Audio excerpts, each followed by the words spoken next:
Hey friends, Kevin here with this Pelsee mirrored dash cam. Now this is the type that clips over the rear view mirror on your vehicle. Now the company did send this to me to install and show to you. So let's get this thing out, see what we need to do to install it, and then we'll take it out both day and night and see what the quality of this is. My first impression of this is that it is very heavy, so it should be well built. I'm going to go ahead and get this protective cover here off of the front. There'll also be one back here on this little lens that we're going to need to take off. See the nice mirror finish. I will say, if I had a little economy car, maybe a little itty-bitty Nissan or Toyota Corolla or something like that, that had a pretty small, flimsy rear view mirror, I believe this may be too much for it. Now, I happen to have trucks and vans and different things around with more solid, heavy mirrors. I think a large, normal size, large automobile with a heavy mirror, I don't believe is going to be an issue for this. And under this, we're going to have everything we need to install it. Our 12-volt adapter. So this will go right in your SIG outlet, 12-volt outlet. This is what is going to power the main camera. And this does have a pass-through, so you can put something else in here if you only have one outlet up front, so that way you can plug a USB into this and still charge your phone or whatever you're doing while this camera is working. This is going to be your rear camera, and I believe you can also set this up to be a backup camera, which is why you have this extra little red wire here. You would take this little red wire, splice it into one of the reverse lights on your vehicle. That way when you put your vehicle in reverse, it would send a signal and it would automatically know to change to the backup view on here. So it is pretty slick. It is optional whether you want to do that or not. So if you already have a vehicle that has a backup system, then you do not need to do that. You can install this camera if you want to and just have it as a rear camera, have it facing inside of your vehicle. Different things you could do with it, or just not use it at all. This is going to be your GPS sensor. You see it has a little adhesive strip on it. Again, it is up to you whether to use this. If you want to have your GPS locations captured on your video footage and your vehicle speed can be captured on the video footage, then you will install this. It just plugs in. You take this little adhesive strip off, stick it up in the corner of your windshield. Then we're going to have all of our goodies. So we're going to have an instruction manual. The instruction manual does seem to be detailed, even includes some color pictures.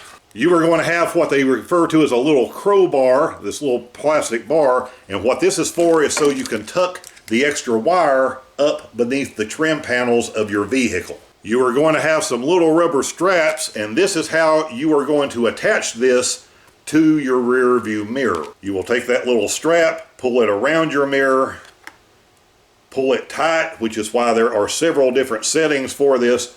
Pull it as tight as you need to, and then it will be secure on your mirror.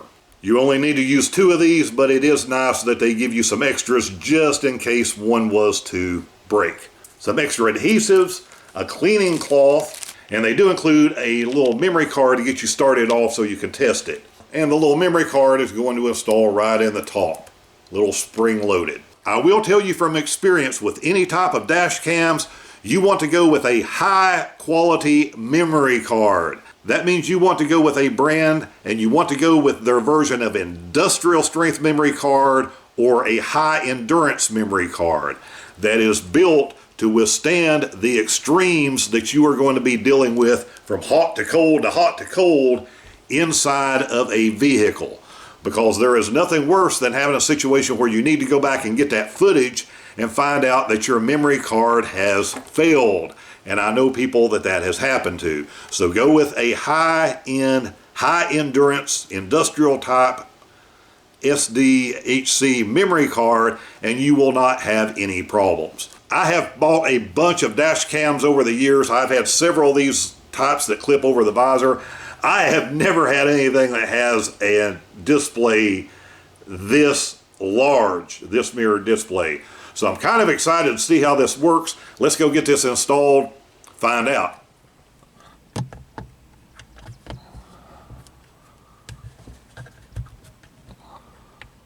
Nice and snug. Install our power cord. We're going to start tucking the wire up behind the trim panel. If you have a tight spot, you can use this crowbar to help tuck the wire up inside. If you're going to use the rear camera, it will install right here. Tuck the wire the same way. If you're going to use the GPS module, you will install it right here. Tuck the wire the same way, and just stick this in a good place on your windshield. I will move it all the way over to the corner. Plug it in, hit the key.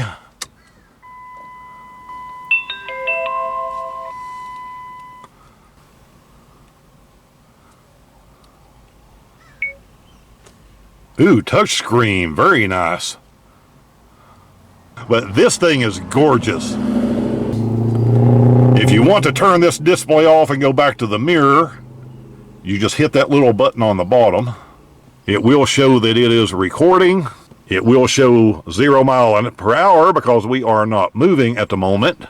We will need to slightly alter the date and the time to set those correctly. Get into our menu system. So we could go here, see the files we have already recorded. Or you could take the card out, stick it in a phone, computer, whatever to look at the files. This is pretty slick. Let's ride. I'm going to take you on a scenic drive to someplace special. This little black part you see was a mount to another GPS that I used to have. I need to remove.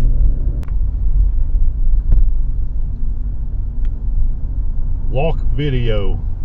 Okay.